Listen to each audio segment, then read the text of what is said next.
श्री हरि जय श्रीमन्नारायण। हजुरहरू श्री हरि अध्यात्म दर्शन नाम गरेको युट्युब च्यानल हेरिरहनु भएको छ। आजबाट स्वस्थानी परमेश्वरीको कथालाई लिएर उपस्थित भएको छु। म स्वस्थानी परमेश्वरीको दिव्य कथा सर्वप्रथम त हजुरहरूले स्वस्थानी परमेश्वरीको जय जयकार गर्दै फुल चन्दन अक्षता फुल लिएर हातमा लिएर स्वस्थानी परमेश्वरीको ध्यान गरौँ सबैले। ओम स्वस्थानी परमेश्वर्यै नमः। यं ब्रह्मा वरुणेन्द्र रुद्र मरुतस्तुन्वन्ति दिव्यैस्तवैर् वेदैः साङ्गपदक्रमोपनिषदैर्गायन्ति यं सामगा ध्यानावस्थित तद्गतेन मनसा पश्यन्ति यं योगिनो यस्यन्तं न विदुःसुरसुरगणा देवाय तस्मै नमः। श्रीमच्चन्दनचर्चितोज्ज्वलवपो शुक्लाम्बरा मल्लिका मालालङ्कृतकुण्डला प्रविलसन्मुक्तावली शोभिता सर्वज्ञाननिदानपुस्तकधरी रुद्राक्षमालाधरे वाग्देवी वदनाम्बुजे वसतु मे त्रैलोक्यमाता चिरम्। मुखं करोति वाचालं पङ्गुं लङ्घयते गिरिं यत्कृपातमहं वन्दे परमानन्दमाधवं। नमो भगवते तस्मै व्यासाय मिततेजसे यस्य प्रसादात् वक्ष्यामि नारायणकथामिमां। नारायणं नमस्कृत्य नरं चैव नरोत्तमं देवीं सरस्वतीं व्यासं ततो जयमुदीरयेत्। यति भनेर स्वस्थानी परमेश्वरीलाई फूल चढाइदिने, फूल अर्पण गर्नु होला। अब भने हामी स्वस्थानी परमेश्वरीको कथा आरम्भ गर्दछौँ। स्वस्थानी परमेश्वरीको जय, भक्तवत्सल भगवानको जय, भगवान शङ्करको जय। श्री गणेशाय नमः। अथ प्रथमोऽध्यायः। कुमारजी अगस्त्य मुनिलाई यो कथा सुनाउनु भएको छ। कुमार मुनिले स्कन्धौवाच, कुमारजी आज्ञा गर्नुहुन्छ, हे अगस्त्य मुनि, तिमी एक चित्त भई सुन। अघि यो संसारको सृष्टि गर्दा भएको पहिलो सात्यतीत पद शान्तिले पनि नभेटाउने छ।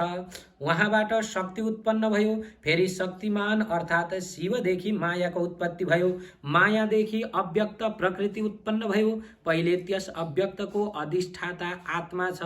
प्रथम उत्पन्न भएको शक्तिदेखि पर शान्ति पद छ, उसभन्दा पनि पर विद्या पद छ, उहाँदेखि पर प्रतिष्ठा पद छ, त्यसभन्दा पर निवृत्ति पद छ। यो ईश्वरमा सृष्टिको संक्षेपले वर्णन गरियो। जुन रीतिले यसको सृष्टि हुन्छ उसको उल्टो रीतिले संहार हुन्छ। यी पाँच पदको वर्णन सृष्टिदेखि पछिलाई लिएर गरिएको होइन कि आदिलाई लिएर गरिएको हो। महापददेखि विशेष पदसम्म उत्पत्ति हुन्छ, किन्तु जुन अव्यक्तले गर्दा जगतमा पाँच कला व्याप्त छ, यसको अधिष्ठाता आत्मा छ, त्यसमा अव्यक्त प्रकृति र जीव सबैका शरीरमा रहने आत्माको कर्तृत्व छैन। अर्थात् यी दुईले तिनलाई बताउँदैनन्। प्रकृति अचेतन हुनाले र जीवात्मा अज्ञानी हुनाले तिनीहरूलाई चलाउने चेतन ज्ञानी ईश्वर चाहिन्छ। बुद्धिमानहरू कार्य कारण नभई हुँदैन भन्छन्।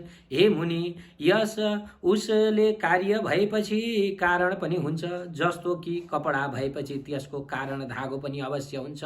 यस उसले यो जगतको पनि कारण चाहिन्छ, तिनै कारण हुन् ईश्वर, ती अनादि छन्। पुरुष सर्वशक्तिमान जे पनि गर्न सक्ने छन्। अल्पज्ञहरू यो मत मान्दैनन्। सृष्टिको आरम्भदेखि नै संहारको बखतसम्म ब्रह्माको 100 वर्ष बित्दछ। यही अव्यक्त जन्म ब्रह्माका आयुको क्रम हो। ब्रह्माका आयुको आधा भागलाई पूर्वार्ध र अर्को आधालाई परार्ध भनिन्छ। जब दुवै भाग बित्दछ तब ब्रह्माको आयु सकिन्छ। अव्यक्त आत्मा कार्यलाई साथ लिही आत्माका माकुराको जालो गुटमुट्याएर लिए जस्तो गरी मिल्दछ। विकारले युक्त यो जगत आत्मामा एक डल्लो भइरहन्छ। यी प्रधान पुरुष पनि आफ्ना धर्म स्वभावले रहन्छन्। सत्व रज तम यी तीन गुण स्वरूप परिणाममा घटी बढी नभई समान रूपले रहन्छन्। गुणों समानता भएको हुनाले यिनको अलग हुन सक्दैनन्। यिनीहरू वायुले नहल्लाएको शान्त निश्चल जल झै छन्। फरक गरी थाहा हुँदैन। जब जगतको नजानिने बखतमा उनी माहेश्वरी रातमा स्थिति गरी रात बितेपछि ती प्रकृति पुरुष दुवैलाई मायाले ढाकेर परमात्माका साथ उसमा प्रवेश गरी प्राणीको उत्पत्ति गर्ने उद्देश्य हुन्छ। अनि उनैको आज्ञाले यो अव्यक्तदेखि सबै सृष्टि हुन्छ। जुन परमात्माका मायाको एक खण्डले यो सम्पूर्ण उत्तरोत्तर सृष्टि विचित्र र भयानक संहार हुन्छ, ती परमात्मालाई यो मार्ग जान्नेहरू अद्वपति भन्दछन्।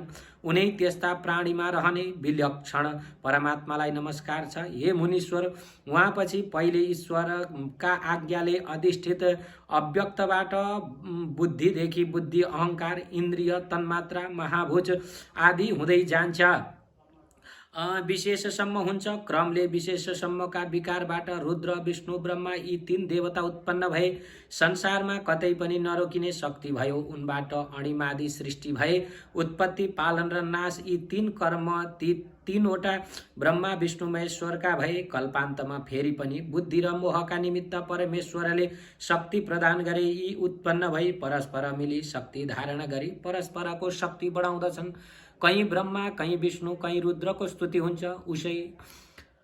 उसले उनको सामर्थ्य धेरै थोरै हुँदैन, किन्तु बराबर रहन्छ। यो पर, यो बढ्ता, यो कम भनी अज्ञानीहरू भन्दछन्। तिनै राक्षस पिशाच हुन्। तिनै ब्रह्मा काल रूप, पुरुष रूप, महेश्वर रूप, चतुर्व्यूह रूप तीन गुणदेखि पर छन्। ती सर्वात्मक, सर्वाधार शक्ति उत्पन्न गर्ने हुन्। तिनै जगतको सृष्टि गरी ईश्वरमा लीन भइरहेका छन्। जो परमेश्वर सबभन्दा पर छन्, तिनै सम्पूर्णका आधार सर्वात्मा छन्। यस कारण महेश्वर प्रकृति पुरुष, ब्रह्मा, विष्णु, रुद्र, शिव स्वरूप हुन्। पहिले यिनैदेखि बुद्धि उत्पन्न भयो। महत्त्वका क्षोभले सात्विक, राजसी र तामसी तीन प्रकारका अहङ्कार उत्पन्न भए। तामस अहङ्कारबाट तन्मात्रा भए। पञ्चमहाभूतका साना भाग भए। पञ्चमहाभूत आकाश, वायु, तेज, जल र पृथ्वी उत्पन्न भए। सात्विक अहङ्कारबाट एकादश इन्द्रिय उत्पन्न भए। तिनीहरू दुई थरी छन्, 5 ज्ञानेन्द्रिय, 5 कर्मेन्द्रिय, जम्मा 10 भए। 11औं श्रेष्ठ इन्द्रिय मन सात्विक अहङ्कारबाट भयो। तामस अहङ्कारबाट उत्पन्न भएको जो शब्द तन्मात्रा हो, त्यसदेखि आकाश, आकाशदेखि स्पर्श, स्पर्शदेखि वायु, वायुदेखि रूप, रूपदेखि तेज, तेजदेखि जल, जलदेखि गन्ध, गन्धदेखि पृथ्वी उत्पन्न भइन्। यी पञ्चमहाभूतदेखि चराचर जगतको उत्पत्ति भयो। पुरुष अव्यक्तका अनुग्रहले महतदेखि विशेषसम्मका अण्डको उत्पत्ति गर्दछ। जब ब्रह्माको 100 वर्ष आयु बित्दछ, कार्य र कारण सिद्ध भयो, तब यस अण्डमा ब्रह्मा संज्ञा भएको क्षेत्रज्ञ बुद्धिमान प्राप्त भयो। यही प्रथम शरीर हो, यसैलाई पुरुष भन्दछन्। उही प्राणीको आदिकर्ता ब्रह्मादेखि उत्पन्न भयो। तिनै सृष्टिकर्ता ब्रह्माबाट धर्म, ज्ञान, वैराग्य, ऐश्वर्य र अधर्म, अज्ञान, अवैराग्य, अनैश्वर्य गुण भएको बुद्धि उत्पन्न भयो। जो जसको मनमा इच्छा छ, सो अव्यक्तदेखि उत्पन्न हुन्छ। त्यस्ताले तिनै गुण कायमा राखेको छ। जो गुण र उसको अपेक्षा गर्दछ, त्यो उसको स्वभावलाई पनि अपेक्षा गर्दछ। आफ्ना आत्माका 3 स्वभाव छन्, सत्व, रजतम। तिनैबाट सृष्टि, स्थिति र संहार हुन्छ। सृष्टि कर्ममा चतुर्मुख, संहारमा रुद्र, पालनमा त्यो पुरुष हुन्छ जो सहस्त्रशिर भनिन्छ। त्यस कारणले 3 अवस्थामा स्वयम्भू रहन्छन्। ब्रह्मत्वमा सत्व र रजोगुण, कालत्वमा रज र तमोगुण, विष्णुत्वमा केवल सत्वत्व मात्र रहन्छ। यसै प्रकार गुण वृद्धि 3 प्रकारको छ। ब्रह्मत्वमा लोकको रचना, कालत्वमा संहार, पुरुषत्वमा व्यापार रहित केवल दर्शन मात्रले पालन कार्यको सिद्धि हुन्छ। यसरी ती परमात्माका 3 कर्म छन्। यस्ता 3 प्रकारले भाग लाग्नाले ती परमेश्वर त्रिगुण भनिन्छन्। 4 प्रकारले भाग लाग्नाले उनलाई चतुर्व्यूह भन्दछन्। आदि हुनाले यो पुरुष भनिन्छ।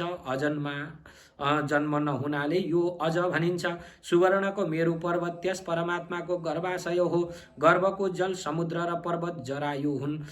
यस अण्डमा यी सब लोक रहन्छन्। यसको अन्तरमा संसार, चन्द्रमा, सूर्य, ग्रह, वायु, नक्षत्र सहित स्थिर छन्। यो अण्ड जलभन्दा 10-12 गुणा विस्तृत छ। आकाशले वायु व्याप्त भएको छ। आकाश पञ्चभूतले वेष्टित छ। भूतादि महत प्रकृतिले व्याप्त छ। यसले यो ब्रह्माण्ड प्रकृतिमा 7 आवरणले व्याप्त छ। यस उसले प्रकृति समेत 8 आक्षेप छन्। परस्पर उत्पन्न भई परस्पर जगत धारण गर्दछन्। आधारमा आधारीहरू, विकारमा विकारी, कछुवाका शरीर झैं फैलिने र खुम्चिने हुन्छन्। यहाँ व्यक्त सब जगत त्यसरी उत्पन्न भई अव्यक्तबाट प्रकट हुन्छन्। त्यस्तै प्रलय कालमा गुणको उल्टो क्रम हुन्छ र गुणको साम्यावस्थालाई लय र विषमावस्थालाई सृष्टि भनिन्छ। यहाँ ब्रह्माबाट ब्रह्माण्ड हुन्छ, ब्रह्मको क्षेत्र हुनाले यो ब्रह्म क्षेत्र भनिन्छ। यसरी यस्तै कोटियौं अण्डले व्याप्त हुनाले प्रधान तल बीच माथि तीनै ठाउँ छ।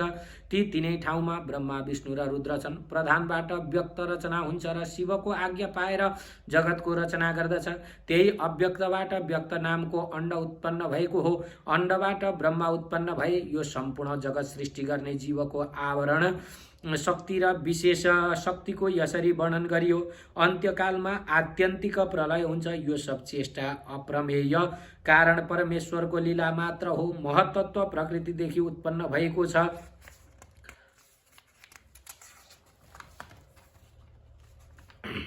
मध्य अन्त बलवान शुक्र रक्त कृष्ण वर्ण यो प्रकृति पुरुषले युक्त छ। रजको वृद्धिबाट लोकका सन्ततिको वृद्धि हुन्छ। सृष्टिको आदिकालमा 8 विकार उत्पन्न गरी अन्त्यकालमा गुप्त गर्दछ। प्रकृतिले बनाएका कारणले जहाँसम्म स्थिति छ त्यहाँसम्म प्रवृत्ति पनि छ। यो सबै शिव प्रकृति काल ऐश्वर्य हो, जुन कि महेश्वरको केवल संकल्प मात्रले उत्पन्न हुन्छ।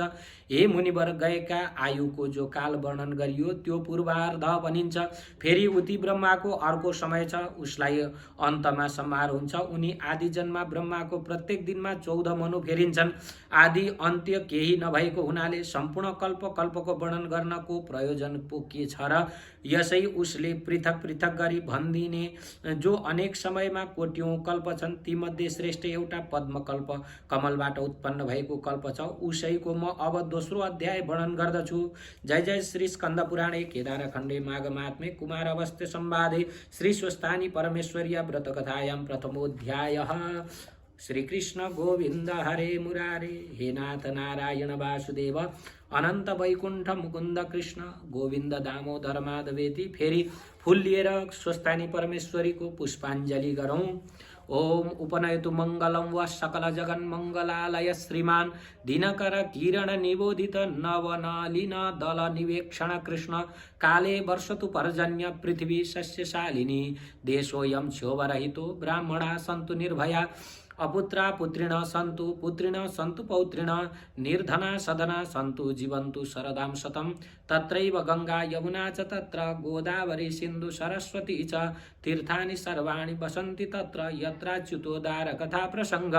या कुन्देन्तु तुषारहार धवला या शुभ्रवस्त्रावृता या वीणा वरदण्डमण्डितकरा या श्वेतपद्मासना या ब्रह्माच्युत शंकर प्रभृतिर्वेदैः सदा वन्दिता सा मां पातु सरस्वती भगवती निशेष जाड्यापहा। कायेन वाचा मनसेन्द्रियर्वा बुद्ध्यात्मना वा प्रकृते स्वभावात् करोमि यद्यत् सकलं परस्मै नारायणायेति समर्पयेतद्। यति भनेर श्री स्वस्थानी परमेश्वर्यै नमः भनेर श्रोता र वक्ताले पुस्तकमा शिर निहुर्याएर ढोगिदिने। श्री स्वस्थानी परमेश्वरीको जय। श्री हरि।